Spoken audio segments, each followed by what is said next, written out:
एकादशी महात्म्य अथ योगिनी एकादशी महात्म्य। धर्मराज युधिष्ठिर बोले, हे जनार्दन, अब आप कृपा करके आषाढ़ माह के कृष्ण पक्ष की एकादशी का नाम तथा महात्म्य क्या है सो सब वर्णन कीजिए।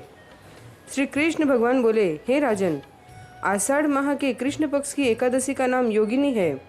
इसके व्रत से समस्त पाप नष्ट हो जाते हैं और इस लोक में भोग तथा परलोक में मुक्ति देने वाली है। हे राजेश्वर, यह एकादशी तीनों लोकों में प्रसिद्ध है। मैं आपसे एक पुराणों में कही हुई कथा कहता हूँ, ध्यानपूर्वक सुनो। अलकापुरी नाम की नगरी में एक कुबेर नामक राजा राज्य करता था। वह शिव भक्त था। उसकी पूजा के लिए एक माली पुष्प लाया करता था। उसके विशालाक्ष नाम की अत्यंत सुंदर स्त्री थी। एक दिन वह मानसरोवर से पुष्प ले आया, परंतु कामासक्त होने के कारण पुष्पों को रखकर स्त्री के साथ रमण करने लगा और दोपहर तक न आया।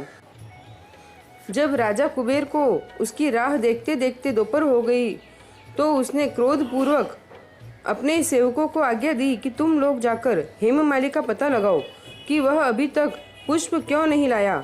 जब यक्षों ने उसका पता लगा लिया तो वे कुबेर के पास आकर कहने लगे, हे राजन, वह माली अभी तक अपनी स्त्री के साथ रमण कर रहा है।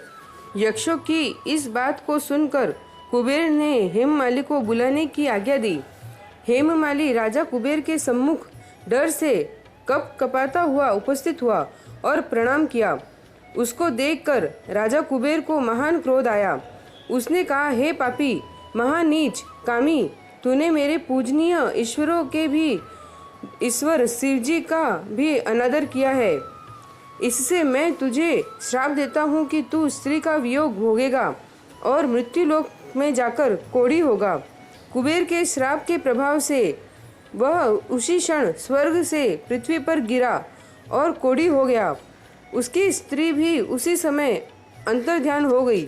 मृत्युलोक में जाकर उसने महान दुख भोगे, परंतु शिवजी की भक्ति के प्रभाव से उसकी बुद्धि मलिन न हुई। वह हिमालय पर्वत की ओर चल दिया। वहां पर चलते चलते मार्कंडेय ऋषि के आश्रम में पहुंचा। वह ऋषि अत्यंत वृद्ध तथा तपशाली थे। उनको देखकर वह हेममाली वहां गया और उनको प्रणाम करके उनके चरणों में गिर पड़ा। इसको देख मार्कंडेय ऋषि बोले कि तूने कौन से कर्म किए हैं जिससे तू कोढ़ी हुआ और महान दुख भोग रहा है। इस पर हेममाली बोला, हे मुनि, मैं यक्षदान कुबेर का सेवक हूँ। मैं राजा की पूजा के लिए नित्य प्रति पुष्प लाया करता था। एक दिन अपनी स्त्री के साथ विहार करते करते देर हो गई और दोपहर तक पुष्प लेकर न पहुँचा। उन्होंने मुझे श्राप दिया कि तू अपनी स्त्री का वियोग भोग और मृत्युलोक में जाकर कोढ़ी बन तथा दुख भोग। इससे मैं कोढ़ी हो गया हूँ और महान दुख भोग रहा हूँ। अतः आप कोई ऐसा उपाय बतलाइए जिससे मेरी मुक्ति हो।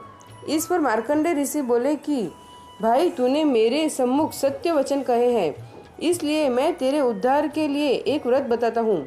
यदि तू आषाढ़ माह के कृष्ण पक्ष की योगिनी नामक एकादशी का विधि पूर्वक व्रत करेगा तो तेरे सभी पाप नष्ट हो जाएंगे। इस पर हेममाली बहुत प्रसन्न हुआ और मुनि के वचनों के अनुसार योगिनी एकादशी का विधि पूर्वक व्रत किया। इसके प्रभाव से वह फिर अपने पुराने रूप में आ गया और अपनी स्त्री के साथ विहार करने लगा।